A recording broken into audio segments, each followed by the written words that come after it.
What would actually happen to your kidneys if you stopped eating sugar for 21 days? Well, they might finally throw a little party down there after years of working overtime. You see, every time you load up on sugar, your kidneys are forced to filter out the excess glucose, a process that over time leads to what's called glomerular hyperfiltration. And according to studies in the Clinical Journal of the American Society of Nephrology, this early overwork is one of the first silent signs of kidney damage, long before any blood test shows it. But if you quit sugar, the changes inside these tiny filters are nothing short of incredible, from reduced inflammation to better blood pressure and deeper sleep. So let's take a closer look at what really happens inside your kidneys. Week by week, over the next 21 days, your kidneys are your body's silent bodyguards, two fist-sized filters quietly cleaning nearly 50 gallons of blood every single day. But when sugar levels rise too often, your kidneys are forced to work harder to clear it, leading to overfiltration and tissue stress. You won't notice it at first. There are almost no early symptoms. That's why kidney disease is often called the silent killer. But the moment you give them a sugar break, your kidneys start to heal in ways most people never realize. So, let's walk through what happens when you quit sugar for 21 days, step by step, from detox to full regeneration. Week 1. The detox begins, days 1 to 7. The first few days without sugar can feel messy. You're moody, you're tired, and suddenly even your coworker's stapler looks kind of delicious. And that's normal, right? Your brain is just confused. It's missing its favorite chemical fireworks. See, every time you eat sugar, your brain releases dopamine, the feel-good chemical. A Yale University 2016 brain imaging study showed that sugar lights up the same reward centers as drugs like cocaine. So when you quit, your brain isn't just disappointed, it's in withdrawal. That's why the first 72 hours are rough. Headaches, irritability, cravings, it's your nervous system recalibrating after years of overstimulation. It's not punishment, it's healing disguised as discomfort. But by day 3 or 4, things start to change. Your dopamine levels begin to balance. Your body stops expecting the next sugar hit, and your kidneys, those quiet, overworked filters, finally catch a break. Then comes the first real win, the water drop. Sugar holds on to water like a sponge. Every gram of glycogen in your muscles traps 3-4 grams of water with it. So as your body starts burning through that stored sugar, the extra water leaves too. That's why your face looks leaner, your stomach feels flatter, and your morning puffiness disappears. According to the Journal of Clinical Endocrinology and Metabolism, people who reduce sugar see measurable drops in fluid retention within just 1 week. Water follows sugar, remove sugar, and water stops overstaying its welcome. Even your blood pressure starts to shift. Less sugar means less insulin, and less insulin means your kidneys stop hoarding sodium. That's when the bloating goes down, your heartbeat relaxes, and your blood pressure dips naturally. A Hypertension Journal 2019 study found that sugar reduction alone can lower systolic blood pressure by up to 7 points in less than a week without medication. Your kidneys finally get to breathe again, and so do your arteries. Inside your kidneys, millions of tiny filters, the glomeruli, begin to ease up. After years of being forced to filter excess glucose, they can finally rest. A CJASN 2020 report found that within a single week of cutting sugar, hyperfiltration, early kidney stress, started to reverse in insulin-resistant patients. They've been sprinting for years, now they can finally stroll. By midweek, you might also notice fewer mood crashes and more mental clarity. That's because your blood sugar isn't bouncing up and down anymore. A 2017 Neuroscience and Biobehavioral Review study linked high sugar intake to anxiety and irritability. Without that roller coaster, you feel calmer, steadier, less hangry at the world. Even your sleep begins to repair itself. Sugar spikes mess with melatonin, the hormone that helps you fall asleep. Now that your body's not fighting sugar all night, you drift off easier and stay asleep longer. Sweet dreams, minus the sugar. By the end of week 1, you've survived the hardest part. Your body isn't fighting withdrawal anymore. It's adapting, and it's thanking you quietly from the inside. Week 2, repair and reset. Days 8 to 14. By week 2, your system starts finding its rhythm again. The chaos settles, the inflammation begins to fade. When you stop overloading your bloodstream with sugar, you lower advanced glycation end products, AGEs. They're the sticky molecules that literally caramelize your cells and age your organs from the inside.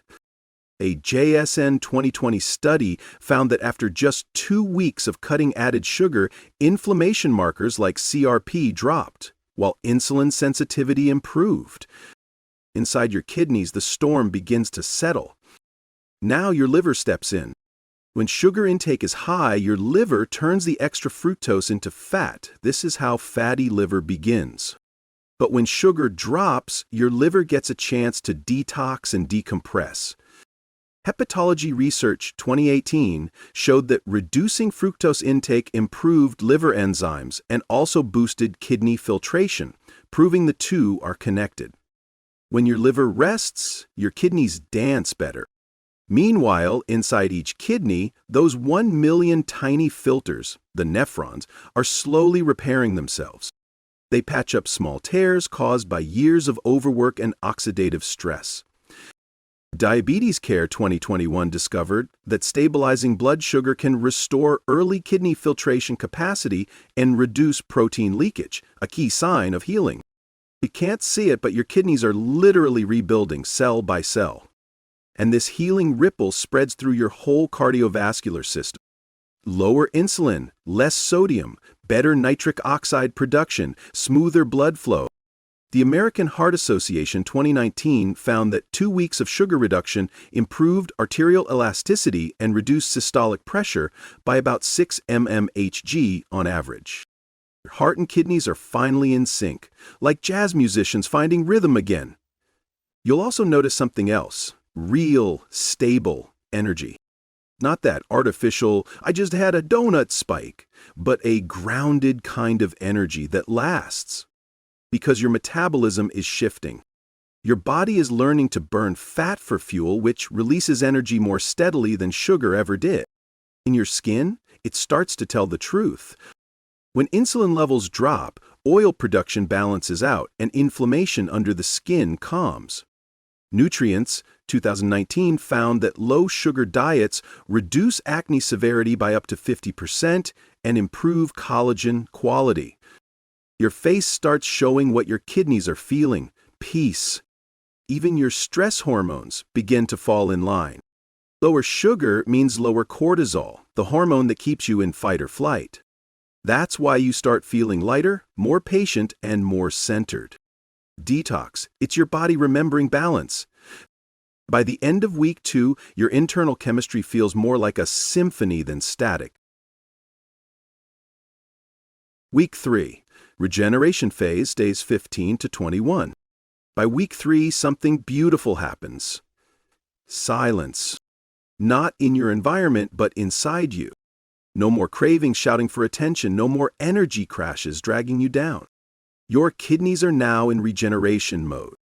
Frontiers in Endocrinology 2020 found that after 15-20 days of reduced sugar, patients experienced fewer nighttime bathroom trips, meaning kidney workload had normalized.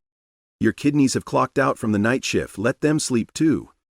Your brain is clearing up as well. Sugar doesn't just mess with your waistline, it messes with your memory.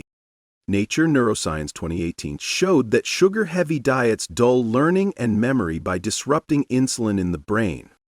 After 3 weeks, sugar-free, the opposite happens. Focus returns, recall improves, and your thoughts feel sharper. Clear kidneys, clear mind. It's like someone cleaned the windows in your head. Your hormones are finding peace too. Cortisol, insulin, and renin, the 3 stress regulators, finally sync up. The Journal of Clinical Endocrinology 2019 documented how stable glucose levels naturally balance these hormones, improving sleep, blood pressure, and mood. Your hormones finally stop yelling in the group chat. Your heart starts thriving again. The American College of Cardiology, 2020, reported that lowering added sugar significantly reduced LDL cholesterol, triglycerides, and improved arterial flexibility, cutting heart disease risk by almost 20% within a month. Your heart's been singing, "Thank you for not being so sweet." And your immune system? It's back online. The American Journal of Clinical Nutrition found that consuming 75 grams of sugar, about one soda, suppresses white blood cell activity for up to 5 hours. Now, with sugar out of the way, your immune cells are back to full strength. Your defense team's back, and this time they brought coffee. Your metabolism also levels up. Without sugar spikes, your body relies on fat oxidation, burning fat for steady energy. The Journal of Nutrition and Metabolism, 2020, found this increases fat burning by about 25%, and lowers inflammatory markers at the same time. So yes, your waistline softens, your energy rises, your mood evens out. You didn't just lose sugar, you lost the chaos. By day 21, you're not just different physically, you're calmer, more grounded, more you. Your kidneys aren't just filtering, they're thriving. Your brain isn't foggy, it's clear. Your body isn't reacting, it's responding. And maybe for the first time in years, you feel a quiet kind of peace. Not the loud, "I'm on a diet" kind of victory, but that steady hum that says, "I'm okay now." Less sugar, less noise, more clarity. When your body stops fighting sugar, it starts thanking you. So after 21 days without sugar, your kidneys are filtering easier, your skin clearer, your sleep deeper, and your body a little lighter. Imagine waking up with calm energy and realizing your body feels like it's finally on your side again. You've given your kidneys and yourself the rest they've been asking for. And hey, you'll probably save some money too. Those caramel lattes aren't cheap. Maybe spend that on something your kidneys would approve of, like water. Have you ever tried quitting sugar yourself? Tell us your story in the comments. If you found this video helpful, don't forget to like, share, and subscribe so you don't miss the next science-backed steps to heal from the inside out. And if there's a diet or health topic you'd love me to cover next, drop it in the comments below. Your kidneys don't need another cupcake, they just need you to keep showing up for them.